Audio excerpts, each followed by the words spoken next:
plume de Poudlard. Part en live.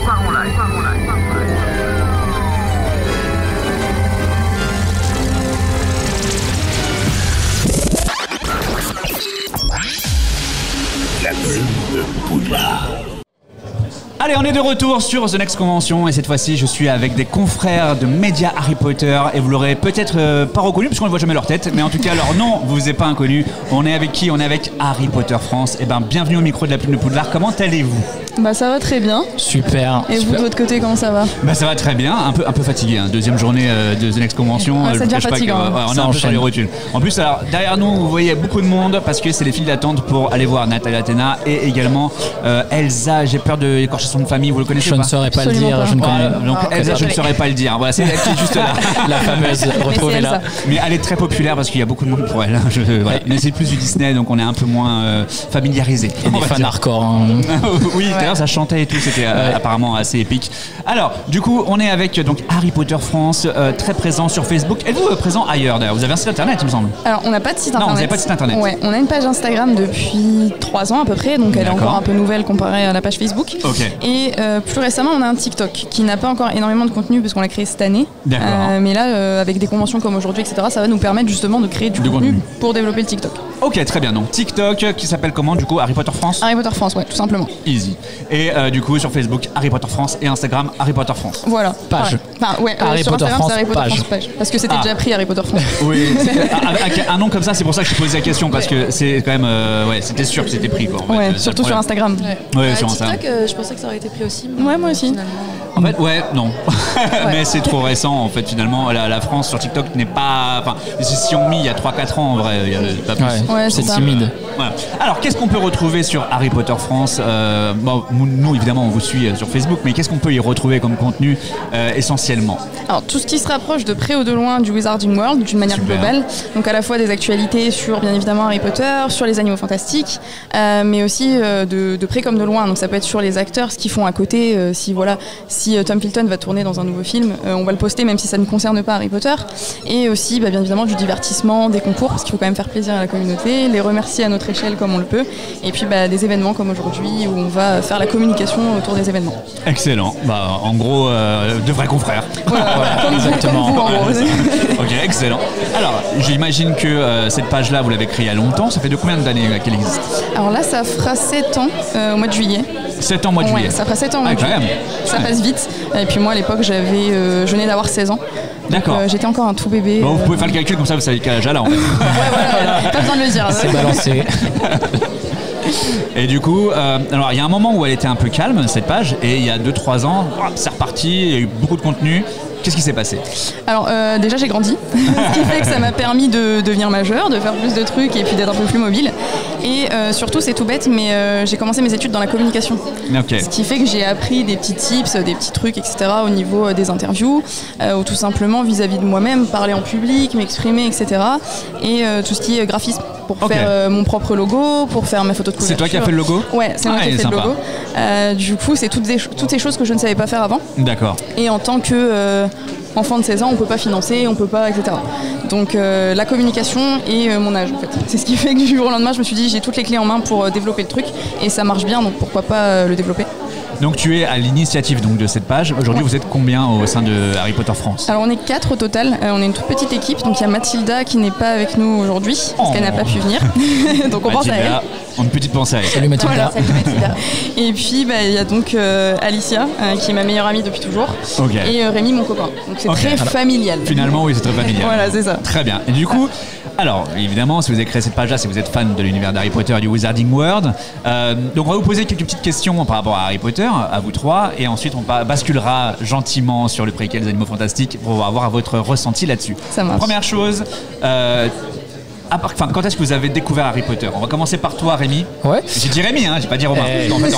J'ai dit Romain moins de 40 fois. Si tu dis Romain, je te reprendrai pas. Pas de souci. Alors moi, j'étais fan aussi d'Harry Potter. En fait, ce qui est spécial, c'est qu'avant de la rencontrer et que j'intègre vraiment Harry Potter France, j'étais déjà fan d'Harry Potter, donc cool. Ça a super bien collé.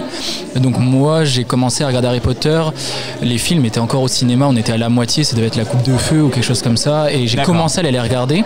Et en fait, en regardant celui-là, je me suis dit c'est marrant parce que j'ai pas tout compris, il y a un truc qui est chelou. Et du coup, bah, j'ai appris qu'il y en avait d'autres. Du coup, j'ai re-regardé les autres et à partir de La Coupe de Feu, je pense que j'ai tout regardé au ciné. Ce qui fait qu'après, je me suis intéressé. Et puis après, on s'intéresser à tout et n'importe quoi. J'ai commencé à lire les livres. Je vais en étonner plus d'un, mais j'ai pas lu tous les livres. Oh, donc, je suis vraiment désolé. Je vais jouer la carte de l'honnêteté avec vous. Attends, comment on mute les micros? et zut, je sais que ça va en énerver certains, mais autant être honnête, j'ai pas lu tous les livres parce que en plus de Harry Potter, vraiment je suis fan de cinéma, donc c'est le cinéma qui m'intéresse, donc mais j'ai vraiment kiffé ça. Donc moi c'est comme ça, c'est quand même vieux le fait que j'aime Harry Potter, mais donc top 3 des films. Top 3 des films, si je fais du premier au troisième, je suis cliché de malade, mais Azkaban, parce que pour la tournure cinématographique, passer du côté très enfantin candide à sombre, on commence à voir les meurtres, la bascule, et j'ai adoré ce moment-là.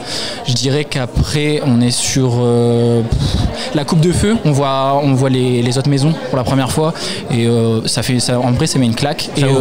L'univers s'ouvre et surtout on voit un nouveau Harry Potter aussi, il est beaucoup moins enfant, et il y a beaucoup de choses qui le tracassent, et c'est le moment où il gère moins bien le fait d'être une célébrité. Je trouve ça intéressant. Et après en vrai je dirais le 1, parce que je découvre Harry Potter avec le 1, et en fait tout est merveilleux dans le 1 parce que ça s'ouvre sur l'univers d'Harry Potter. Chaque sort est trop bien. Enfin tout est nouveau. Donc mon ordre ça serait ça. Ouais. Ok, nickel. On va passer à toi, Irina. Je dis pas de bêtises, c'est ça, Irina. C'est ça. Parfait. Du coup, quand est-ce que tu as découvert Harry Potter? Alors moi j'ai découvert Harry Potter super tard. Je connaissais quand j'étais petite, mais j'ai grandi dans une famille où personne n'aimait le fantastique et la science-fiction. Oh. Du coup en tant qu'enfant, moi j'aimais pas le fantastique. Et un jour, j'ai une amie de ma mère qui a emmené ses enfants au cinéma pour voir Harry Potter et le Prince de Sang-Mêlé. Oui, ok. Voilà, et elle a dit, si tu veux, je peux prendre ta fille avec nous, ça lui fera une petite sortie, etc. Je dis bon, j'aime pas, mais... Ils lui ont pas dit c'était quoi comme film? Non, ils m'ont pas dit. Du coup, je me suis dit, bon, c'est cool, je vais faire une sortie, etc. Et en fait, j'ai adoré le film. Alors, j'ai rien compris. Parce que là, du coup, tu prends le train en cours, c'est un peu chaud, ouais. La mort de Dumbledore m'a été spoil d'entrée de jeu.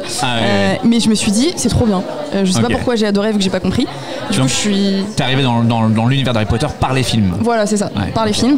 Je suis rentrée chez moi, je me suis fait tous les premiers films, du coup, pour quand même comprendre. D'accord. Et je suis devenue tellement fan que là, j'ai acheté tous les livres en plein d'éditions différentes. Je les ai tous lus.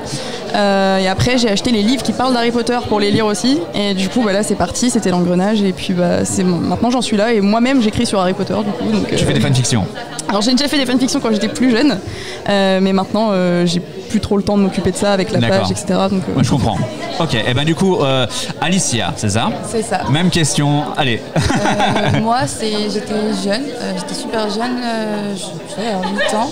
Et en fait, c'est parce que mes parents avaient acheté les premiers coffrets de DVD d'Harry Potter qui étaient sortis, les premiers packs, parce qu'il y avait déjà 2-3 films qui étaient sortis. Ouais. Et j'avais que ça sous la main. Et en fait, avec mes petits frères, on adorait, on regardait que ça. Et surtout le 1. Le 1, je connais les dialogues vraiment par cœur. Je peux vous faire le film. Excellent. Tellement je l'ai vu. Et donc voilà, c'est parti de là, c'est très familial. Moi j'ai découvert ça avec mes parents. Et là depuis tous les ans, à la période de Noël, il y a le fameux marathon Harry Potter qui arrive. Et un peu moins maintenant comme j'ai grandi et que je ne vis plus chez eux. Mais avant je sais que j'attendais Noël pour regarder le marathon Harry Potter avec ma famille. Trop bien. Donc, moi ça vient de là. Ouais, à ma génération c'était maman j'ai raté l'avion, mais je comprends tout à fait. Et du coup top 3 de tes Harry Potter? Alors, je pense que ça va étonner tout le monde parce que j'entends beaucoup de personnes qui ne sont pas fans de celui-ci. Alors, pour les films, et genre pour les livres, donc pour les films, j'adore le 7 partie 1. Ok. Alors qu'il se passe rien. Alors, pour moi, c'est le pire, mais ouais, ok. Et pour pareil. Tout le monde, il n'y a que moi qui, je sais pas pourquoi. Et en fait, j'ai bien aimé ce changement d'ambiance total où on est en suspense, mais en même temps, c'est pas trop de ce qui se passe. On est agacé comme eux parce qu'ils trouvent pas ce qu'ils veulent, etc. Et je trouve que dans le film, l'ambiance a bien été faite. D'accord. Et du coup, j'aime bien. L'Ordre du Phénix et le Prince de Sang-Mêlé ensuite. Ok. Et pour les livres, le 3, parce que comme j'ai découvert les films en premier, je trouve que le 3 c'est celui qui correspond le plus au film. D'accord. Le prisonnier d'Azkaban donc. Voilà, le prisonnier d'Azkaban. Et l'Ordre du Phénix aussi, parce que le livre est énorme, il y a tous les détails, etc. En regardant juste le film, on en loupe les 3 quarts. D'accord. et les reliques de la mort, parce que c'est la toute fin, c'est le final, c'est ce qu'on a attendu depuis des années, et puis c'est quand même assez impressionnant. Carrément. Alors parlons un petit peu Animaux Fantastiques, préquel, Norbert Dragono, la valise, le nifleur, what the fuck, qu'est-ce qui se passe? Alors est-ce que déjà, une question toute bête, d'après vous trois, alors on va commencer par Rémi, est-ce que ce préquel a une légitimité ou est-ce qu'ils auraient dû juste s'abstenir? Franchement, j'ai été super réticent quand ils l'ont annoncé, parce que pour moi je me suis dit on a fait le tour. En fait non, je me suis laissé surprendre et honnêtement, après moi c'est le cinéma, hein, vraiment j'ai carrément accroché. Il y a quand même 2-3 trucs que je trouve incohérents et de plus en plus, je pense qu'on va en parler après, mais probablement. Il y a quand même des incohérences qui, même à mon niveau, en n'ayant pas lu tous les livres, me choquent. Donc visuellement, rien qu'au cinéma j'arrive à les voir. Donc il y a quand même des trucs qui auraient pu être évités.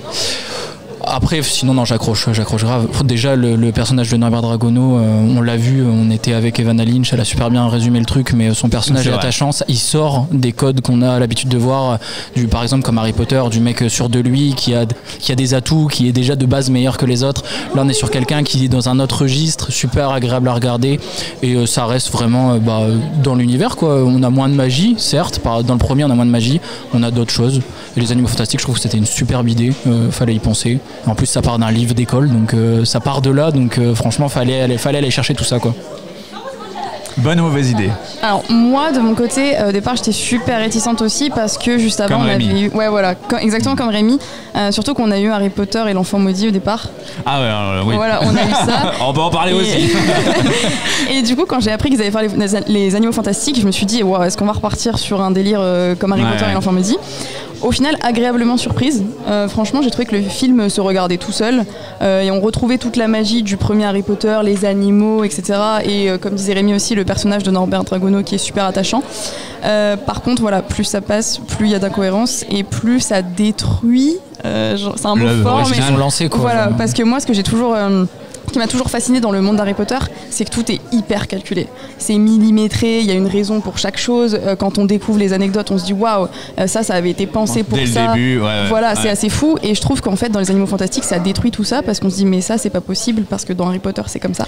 Justement, il y a une question qui pourrait être légitime de se poser, c'est est-ce que J.K. Rowling est une bonne autrice et une mauvaise scénariste? Voilà, Ouais, je laisse carrément. le suspense à ce niveau-là parce que je pense que voilà, elle est écrivaine et les films, c'est peut-être pas forcément le truc. Qui est peut-être plus pensé AAA cette fois-ci, j'ai l'impression, sur certains aspects que Harry Potter, où à la base c'était raconter un peu les livres, mais en l'adaptant au film, et ça a été bien fait. Là où on est sur comment on va faire des entrées, peut-être des fois, j'ai l'impression. En tout cas, là sur le troisième, j'ai ressenti ça comme ça. Bonne ou mauvaise idée, les Animaux Fantastiques? Alors moi j'étais plutôt emballée au début. Enfin, on n'en a jamais parlé ensemble, mais je pensais pas que ça vous avait pas plu. Je le découvre en même temps. c'est plutôt drôle. Je continue d'aimer les films, mais il y a 2-3 trucs quoi. Non, moi au début j'étais emballée parce que je me suis dit pourquoi pas. Je trouvais ça intéressant d'explorer justement le côté des animaux fantastiques et d'aller vraiment d'aller sortir de l'Angleterre en fait, d'aller vraiment découvrir le monde des sorciers ailleurs. D'accord. Moi ça m'a vraiment emballée sur ce côté-là. Maintenant après, comme je le disais un peu avant, j'ai vu que le 1 et le 2. D'accord. Et le 2 m'a un peu moins emballé. J'ai bien aimé le 1 moi et en fait après pareil, j'ai pas vu le 3 mais sur la suite je sais pas trop ce que ça va donner. D'accord, très bien. Oui, parce que voilà, donc il y a Alicia qui n'a pas encore vu Les Animaux Fantastiques 3 pour des raisons personnelles et on en reparlera probablement le jour où elle l'aura vu. Voilà. Tu veux dévoiler pourquoi tu l'as pas vu ou pas? Je suis ouvert au débat, même si c'est un débat qui vous intéresse. C'est un débat qui intéresse tout. Ouais, moi, je n'y vais pas au cinéma, c'est pas que je n'ai pas envie de le voir, au contraire j'ai hâte. C'est juste que je soutiens Johnny Depp et que je ne donnerai pas d'argent à Warner Bros par conviction, donc j'attends. Ce que je défends. Ça se respecte. Ça se respecte. C'est dur, mais j'attends. Très bien, ça se respecte. Bon, en tout cas, alors, on va obligatoirement on va tout spoiler, hein, on est désolé. C'est pas grave. Mais je peux te dire que Mads Mikkelsen l'a très très bien remplacé, vraiment. Ouais. Vraiment. Enfin moi c'est mon avis. Je sais pas si vous partagez mon avis, mais On pourra en débattre aussi. Non, en vrai, il a son visage, ses expressions et tout, c'est génial. Ouais. Mais forcément, il s'est approprié le personnage et il le fait très bien. Mais du coup, moi, je m'étais approprié l'ancien Grindelwald. du coup, il y a un petit peu le choc de la différence, mais par contre, il le fait très très bien, ça y a aucun doute. D'accord, on est d'accord. Après, je tiens à préciser que je n'ai absolument rien contre le remplaçant. Ah oui, C'est vraiment oui. uniquement la Oui, Warner. je comprends. Et le film ne va pas me déranger. Hein, Il sera heureux de la Là où prendre. on est d'accord, c'est que je pense que Mads Mikkelsen c'était un bon choix quand même. Oui. Ça n'a pas été bâclé sur ce côté-là, c'est qu'ils ont pris Non. le temps de reprendre quelqu'un de cohérent quand même. Quelqu'un de cohérent. Après, on peut se poser la question de pourquoi ils n'ont pas donné une explication au changement de physique. Je veux dire, Ouais. ils nous ont dit, Ouais, ok, ouais, bon, ouais. vous connaissez l'actualité, voilà, on l'a changé. Non, ils auraient pu en jouer dans Les Animaux Fantastiques 1. On voit que Grindelwald a la capacité d'être en gros un changelin. Ouais. Il aurait très bien pu se dire, je change d'apparence une troisième fois. C'est ça. Ça serait passé crème. Et finalement, non, ils t'ont droppé ça comme ça. Vas-y, de toute façon, vous savez ce qui s'est passé, quoi. Bon. Ouais. Ah, On c'est s'était posé exactement la ça, question en plus, on l'a regardé Ouais. ensemble le 3 et le changement de physique nous a choqués et on s'est dit bon, attends de voir le film, ils vont sûrement l'expliquer dedans. Et à la fin on a très bien vu Ouais, que c'était finalement, vraiment c'était une pas expliqué, donc, facilité, cette fois cinématographique, je trouve, de vraiment se dire ouais, mais c'est magique, donc on fait ce qu'on veut. Ouais. Alors Ouais. que non, justement, il y avait plein de possibilités, comme le changelin, de dire bon, entre les films, je sais pas, il s'est passé un truc où il a pris un sort dans la tronche, je sais pas, mais Ouais. il peut changer d'apparence, et là, littéralement, ça aurait pu être expliqué en un seul dialogue, ça va pas Ouais, plus que ouais, ça. ouais, tout à fait. Et ils ont dit ouais, vous connaissez quoi. C'est ça. C'était la facilité. Ouais. Tout à fait. Mais c'est marrant parce que je pense que vous avez reçu le livre La magie du cinéma de ce Ouais. troisième opus. Il y a un passage dedans qui explique clairement tout ça, où ils disent dans ce troisième opus, on a pris la liberté d'adapter Harry Potter et d'aller plus loin. Et c'était par rapport au déluminateur. Ce fameux déluminateur qui normalement capture la lumière. Et là, on voit qu'il est. Désolé. Je me suis coupé, mais je me suis dit, je vais la spoiler à mort là. Bon. C'est pas grave. Voilà, il est capable de créer une réalité alternative. Ok, donc c'est Doctor Who, Dumbledore. Alors c'est pas moi qui l'ai dit, je sais plus qui l'avait dit dans la avant, mais ouais, c'est Doctor Who, quoi. Il est capable de créer un nouveau monde, le gars. Ouais, et puis l'expliquer dans le livre, alors que les gens qui ont vu le film n'ont pas forcément acheté le livre derrière, c'était pas le meilleur choix. En fait, quoi. c'est ça, il y a qui plein de était, choses, ouais. c'est ça qui était bien avec Harry Potter et que j'ai adoré, c'est que moi j'ai pas lu tous les livres, Ouais. et pour autant les films font très bien le travail. Oui. Ils sont super cohérents, c'est une suite logique d'un film à un autre, et pourtant c'est pas tout le temps les mêmes gens derrière. Les gars ont respecté le travail des autres, ils ont respecté le travail de J.K. Rowling aussi, et là je trouve que tout le monde fait un peu comme il veut, et C'est un Fast and Furious du Wizarding Ouais, World. c'est ça. exactement ça, c'est le grand melting pot de tout, et genre si vous avez vu, ils font quand même toujours les sorts avec leur bâton. Ouais, des fois j'ai ce ressenti là, surtout sur le dernier, et je trouvais ça dommage parce qu'il y avait énormément d'attentes au fait de Johnny Depp qui s'en va, du fait qu'il y a des révélations de fous furieux quand Et même. l'attente aussi, ça a été long L'attente, entre le c'était 2 et le super 3. long, le Ouais. Covid qui entre dedans et tout, Ouais. et faire ça. Voilà quoi. On est d'accord. Ouais. Et du coup, la question est quand même assez particulière parce que il y a beaucoup de choses dans le livre qu'on nous révèle et qu'on comprend seulement quand tu lis les livres finalement. Comme par exemple le lieu où il y a le dénouement. Désolé encore. Il y a le dénouement dans le film. Quand on a vu le teaser, on s'est dit c'est Castelo Bruxo, enfin l'école brésilienne, etc. C'est là que ça va se passer. Et en fait, ils nous disent pas où c'est. Et on voit que dans le livre, ça s'appelle la cité des dieux ou la cité Ouais. des cieux ou je sais plus quoi. Et tu dis non, mais non, non les gars. En plus, je me souviens qu'il y avait même des pages sur Harry Potter qui avant avaient dit oui, ça va se passer au Brésil, dans tel endroit et tout. Mais non, en fait, à la base, c'était prévu au Brésil. Oui, voilà. Parce que nous, on Et a du les coup, au infos final, tout faux, officielles.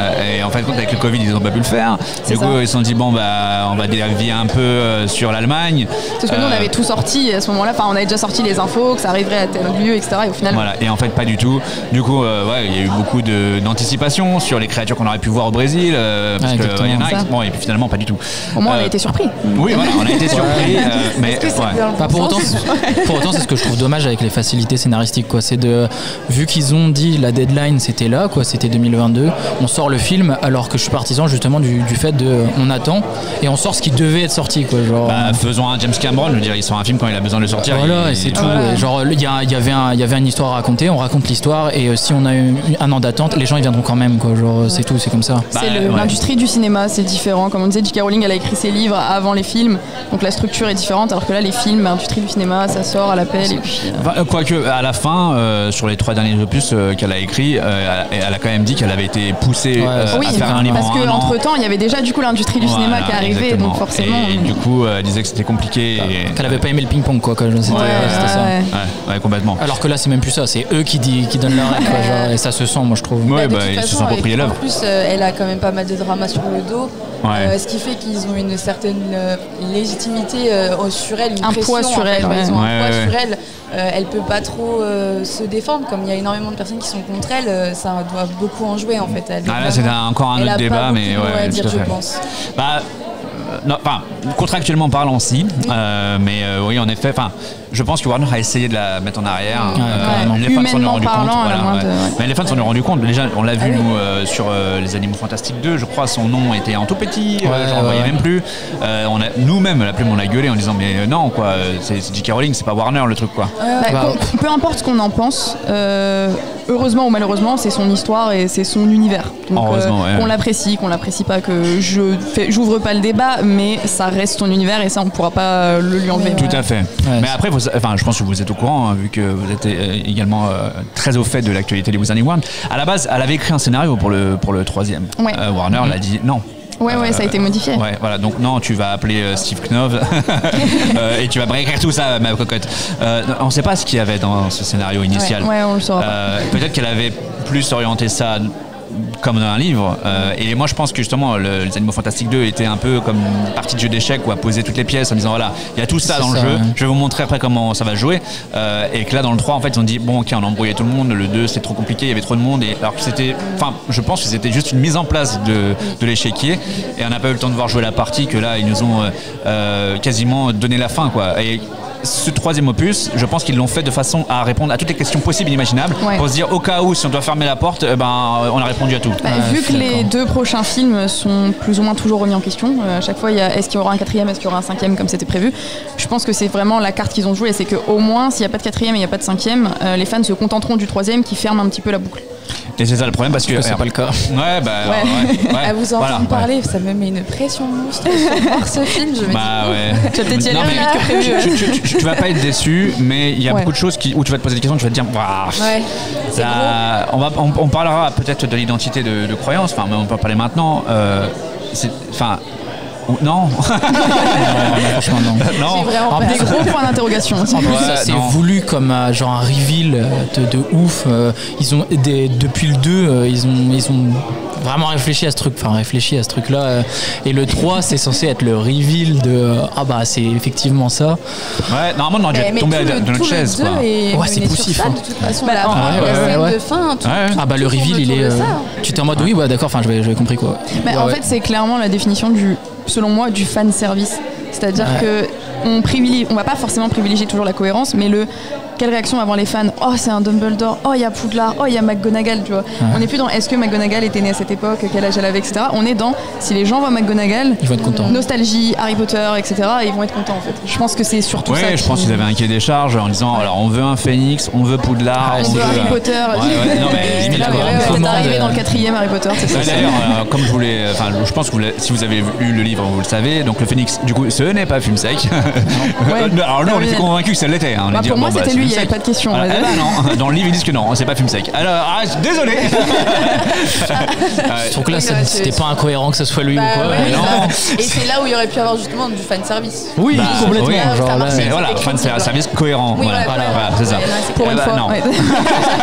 La seule perche qu'ils avaient, ils l'ont cassée. Ils ont dit non, ça va. Nous, on préfère l'incohérence. La cohérence, c'est pas trop. Ça, pour le coup, c'est dramatique. Enfin, moi, je reviens souvent au film, mais c'est dramatique. C'est que là où, comme je l'avais dit avant, c'était la jonglerie entre J.K. Rowling qui, elle, est une bonne autrice et qui avait mis son jeu en place, et les cinéastes qui s'appropriaient ça, mais qui gardaient la structure. Et là, en fait, il évince, il est totalement évincé du truc. Et on a pu son génie là-dessus, pour le coup. Il y a de moins en moins sa patte. Et toutes les intrigues qui pouvaient être intéressantes et qui ont été posées dans le 1, elles servent plus à rien. Alors, il y a soit ça, soit elle a perdu sa plume sacrée et qu'elle je sais pas, déstabilisée aussi. Mais quand on voit le livre qu'elle a écrit, Le Cochon de Noël, il est génial ce livre. C'est pour ça que je doute. Pas lu. Alors je n'en parle pas.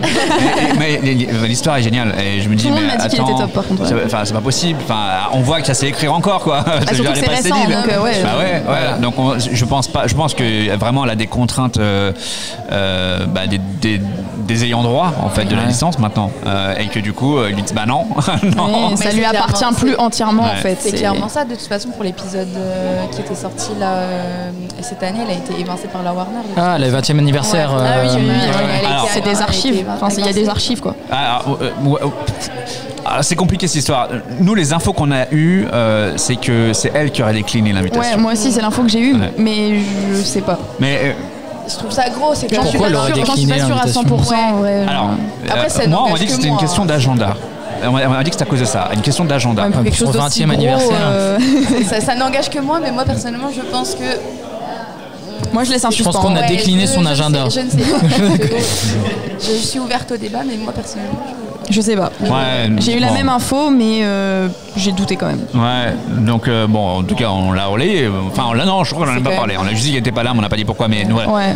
Bon, on disait que c'était pas Warner qui voulait pas, c'était plutôt elle qui avait décliné. Bon, du coup, on sait pas trop. oui. Ouais, puis Mais est-ce elle qu'elle est est quand même pas- présente en archive, mais enfin, elle est pas Ouais, là. Ouais, mais des images de 95.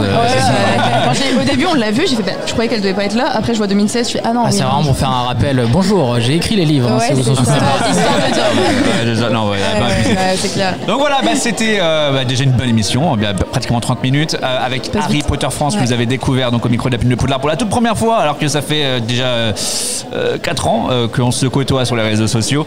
C'était un immense plaisir de vous accueillir On est au micro. ravis. On espère Partagez pouvoir également. vous revoir bientôt. Pourquoi pas faire des émissions ensemble, pourquoi pas Carrément. faire des événements ensemble ou je ne sais quoi, n'importe fort quelle possible. synergie. Ce serait grand plaisir et pourquoi pas avec d'autres médias. Nous, on est ouvert à tout le monde. Petit clin d'œil à l'univers Harry Potter qui, pareil, on aimerait bien faire un truc avec eux un jour, tu vois, pourquoi pas. Donc voilà, merci à vous trois, c'était un réel Bah, plaisir. merci beaucoup, un grand plaisir. Pareil. Merci Et pour puis l'invitation. à très bientôt au micro de la Plume de Poudlard. Merci À bientôt. beaucoup. Ciao, ciao. Ciao. La Plume de Poudlard. Part en live.